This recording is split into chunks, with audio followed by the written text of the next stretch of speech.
राम के नाम पे राजनीतिक नहीं होना चाहिए, वो एक रास्ता है। आज जिस तरह राम को इन्होंने परोसा है, राम जैसे सीने में सबके धड़कते थे, आज राम को इन लोग रोड पे ले आए। लोकसभा में ऐसे ही पारित होता है और उसमें भाजपा की पोल खुल जाती, जिसके चलते ये बिल को राज्यपाल को हटा के फिर वापस कर दिया जाए। मैं इसलिए आपसे कहना चाहता हूं, अभी आप देखे होंगे अभी अबुआ आवास हमारे यहाँ चल रहा है, इसमें भी इसलिए झारखंड सरकार के द्वारा ये लागू किया गया। शुरू में हम लोग के यहाँ पर विश्व में, पूरे विश्व में भारतीय जनता पार्टी एक ऐसी पार्टी है जो पूरे विश्व में जितनी भी राजनीतिक दल है, सबसे ज्यादा पैसा भारतीय जनता पार्टी के अकाउंट में कैसे।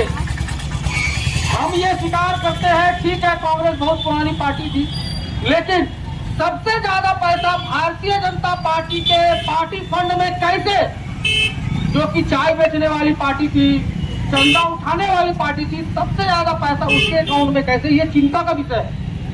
और ये एसबीआई की मिली भगत है, ये एसबीआई की मिली भगत है, जो उसका डिटेल उपलब्ध नहीं किया जा रहा है। कहा जा रहा है 130 दिन का समय लगेगा।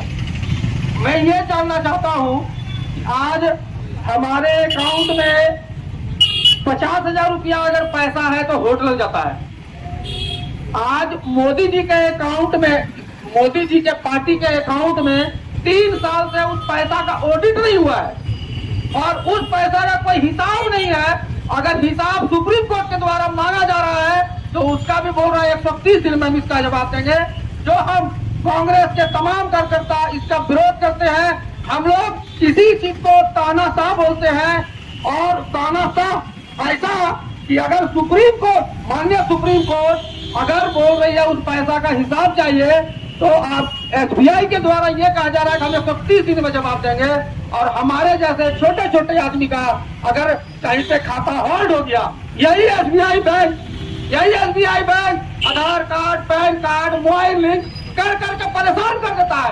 एक आम व्यक्ति को कम से कम अपना होल्ड छुड़ाने के लिए चप्पल जूता खींच जाता है। और जो भी यहाँ कस्टमर होंगे उन्हें भी पता होगा कि उनको कितनी मुसीबत झेलनी पड़ती है।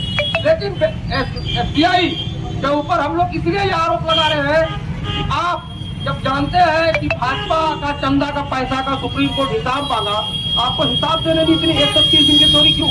इसलिए कुछ दिन में आचार संहिता लगने वाली है, इसलिए आप सुप्रीम कोर्ट से 130 दिन का समय मांगा, ये गलत है। मैं इस पे बहुत नहीं कुछ बोलता हुए मैं इतना ही बताऊंगा कि हम लोगों को बस भारतीय जनता पार्टी ठगने की काम कर रही है और हम लोग ठगा रहे हैं। हम लोग ठगा इस बात पर है और शायद झारखंड शुरू से ठग का ही शिकार हुआ है।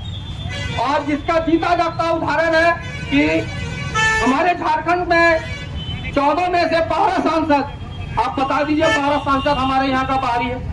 और जब कितना दुर्भाग्य की बात है कि हमारा ही एक ऐसा राज्य है जहाँ 14 में से 12 सांसद बाहरी है और जो हमारे जन मुद्दे को उठाता ही नहीं।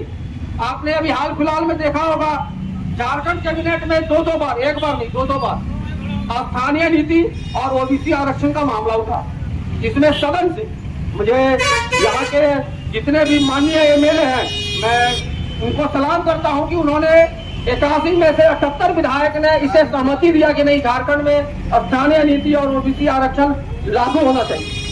लेकिन इसके बावजूद आप देखिए भाजपा का मोनोपोली।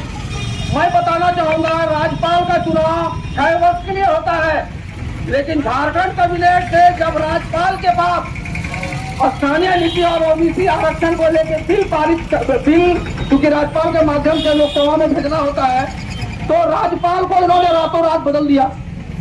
इसीलिए बदल दिया, अगर ये बिल लोकसभा के पटल पर जाती तो भाजपा को जवाब देना पड़ता कि आप स्थानीय नीति और ओबीसी आरक्षण के बारे में क्या कहना चाहते हैं, मे बी यस या मे बी नो। शायद लोकसभा में ऐसे ही पारित होता है और उसमें भाजपा की पोल खुल जाती, जिसके चलते ये बिल को राज्यपाल को हटा के फिर वापस कर दिया जाए। मैं इसलिए आपसे कहना चाहता हूं, अभी आप देखे होंगे अभी अबुआ आवास हमारे यहाँ चल रहा है, इसमें भी इसलिए झारखंड सरकार के द्वारा ये लागू किया गया। शुरू में हम लोग के यहाँ प्रधानमंत्री आवास चलता था, जो विगत 3-4 साल से नहीं मिल रहा है। हमारे यहाँ ग्रीन कार्ड इसलिए चालू हुआ कि ग्रीन कार्ड भारत सरकार के द्वारा लाल कार्ड बनाना बंद कर दिया गया। हमारे यहाँ सर्वजन पेंशन इसलिए स्टार्ट हुआ कि राष्ट्रीय पेंशन योजना को भारत सरकार के द्वारा बंद कर दिया गया। तो फिर हम किस बिना पर, जब हमारी जो आवश्यकता है वो केंद्र सरकार मेरा पूरा नहीं कर सकता है, तो फिर हम किस नाम पे मोदी के नाम पे वोट दे देते? क्यों? आज हमें जिस चीज का जरूरत, क्योंकि आवश्यकता, धर्म अपने जगह पर है, आवश्यकताएं अपनी जगह पर, और हम अगर धर्म को राजनीतिक में लाते हैं तो वो धर्म की उड़ेलना है। धर्म के नाम पे राजनीतिक नहीं होना चाहिए, वो एक आस्था है।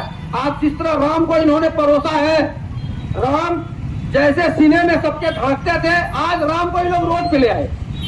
राम का हमको लगता है कि राम के नाम पर ऐसा घिनौना पॉलिटिक्स थू है।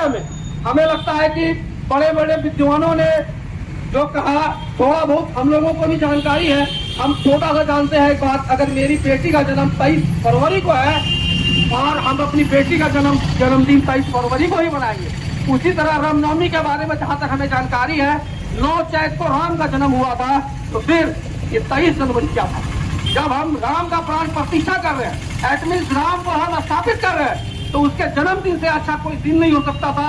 और बाकी बात मैं बहुत कुछ नहीं करते हुए आप सबों को प्रणाम, अभिनंदन, जोहार करता हूँ। बाकी